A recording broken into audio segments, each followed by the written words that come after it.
কালকে জানি গেলে কি যাক চলে আসবি।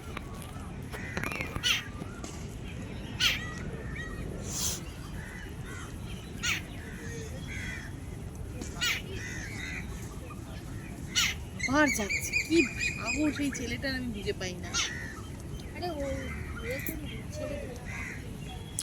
আর একটা বল গেছে গেছে, আমার খুব ভয় লাগে।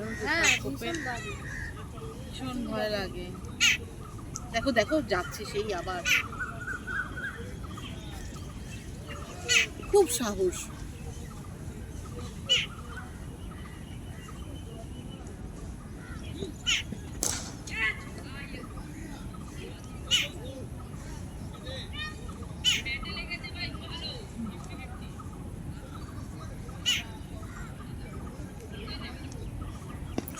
কত হারিয়ে আসছে জিনিসপত্র, ঠিকানা নেই। জলের বোতল জানো হারিয়ে হারিয়ে আমার এখন আর একটাও জলের বোতল, সব টাপার বাইরের বোতলগুলো গেছে। আমি এখন ওই বিসলারির বোতল নিয়ে আমি আর কিনে দেবো না, এই নিয়ে ঘুরে বেড়াচ্ছি।